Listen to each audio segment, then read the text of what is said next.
বেগম খালেদা জিয়ার কথা অনুযায়ী বাংলাদেশ এখনো জনগণের সরকার পায় নাই এবং আমরা আমাদের দিক থেকে আমরা কমিটমেন্ট দিতে চাই যে যেদিন আমাদের সরকার গঠিত হবে, যেদিন প্রকৃত জনগণের সরকার গঠিত হবে, সেদিন এই সংবিধান ছুঁড়ে ফেলা হবে। জনগণের সাথে প্রতারণা, বিভিন্ন লেয়ারে প্রতারণা করার জায়গা থেকে আমরা বর্তমান সরকারকে সরে আসার আহ্বান জানাবো এবং আদালতকে ঢাল হিসেবে ব্যবহার না করার আহ্বান জানাতে চাই। আর আমরা ইতিমধ্যেই জানিয়েছি এবং বলেছি, বারবার বলছি যে এখনো অধিবেশনের আরও কিছুদিন সময় বাকি আছে এবং এখনো সময় আছে। আমরা আহ্বান জানাবো যে সরকারি দলের সংসদ সদস্য যারা আছেন, আপনারা সংবিধান সংস্কার পরিষদের শপথ নিন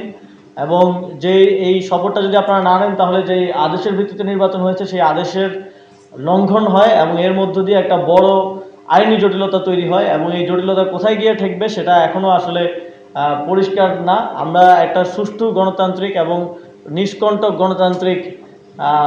উত্তরণ এবং যাত্রা চাই আগামীর বাংলাদেশে। সেটা করার জন্য আমাদেরকেও সহযোগিতা করতে হবে, সরকারকেও, সরকারি দলকেও সেক্ষেত্রে এগিয়ে আসতে হবে।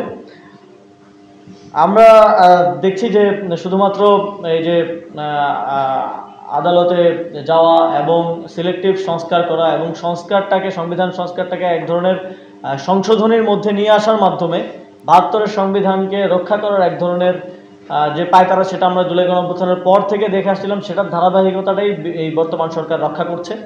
এবং তারা এই সংস্কার প্রক্রিয়াটাকে এক ধরনের পুনর্লিখনের জায়গা থেকে সরিয়ে নিয়ে গিয়ে এক ধরনের আবার আরেক ধরনের সংবিধান সংশোধনের মধ্য দিয়ে আমরা দেখেছি যে সংবিধান বারবার কাটাছেঁড়া হয়েছে, বিভিন্ন সময়ে বিভিন্ন দলীয় এজেন্ডা বাস্তবায়নের জন্য কাটাছেঁড়া হয়েছে। সেই প্রক্রিয়ার মধ্যেই বর্তমান সরকার আবার ঢুকে যাচ্ছে এবং তারা তাদের সিলেক্টিভ এবং তাদের যেগুলো পছন্দ ওই সংস্কারগুলো করার মধ্য দিয়ে আবার সংবিধানের কাটাছেঁড়া করার দিয়ে গিয়েছে, যেখানে আমরা একটা সুন্দর পুনর্লিখিত সংবিধানে পৌঁছাতে পারতাম এই জুলাই সনদের ভিত্তিতে। এবং আমরা খুবই দুঃখের সাথে বলতে হয় যে বেগম খালেদা জিয়া একবার জনসভায় বলেছিলেন এই সংবিধান জনগণের সরকার গঠিত হলে ছুঁড়ে ফেলা হবে, কিন্তু আমরা দেখলাম যে তার ছেলে আজকে প্রধানমন্ত্রী হয়েছেন, তার দল আজকে সরকার গঠন করেছে, কিন্তু তারা এই সংবিধান ছুঁড়ে ফেলার সাহস করতে পারছেন না, বরং এই সংবিধানকে রক্ষা করছেন। তো আমরা আমাদের জায়গা থেকে তাহলে বলতে চাই, বেগম খালেদা জিয়ার কথা অনুযায়ী বাংলাদেশ এখনো জনগণের সরকার পায় নাই এবং আমরা আমাদের দিক থেকে আমরা কমিটমেন্ট দিতে চাই যে যেদিন আমাদের সরকার গঠিত হবে, যেদিন প্রকৃত জনগণের সরকার গঠিত হবে, সেদিন এই সংবিধান ছুঁড়ে ফেলা হবে।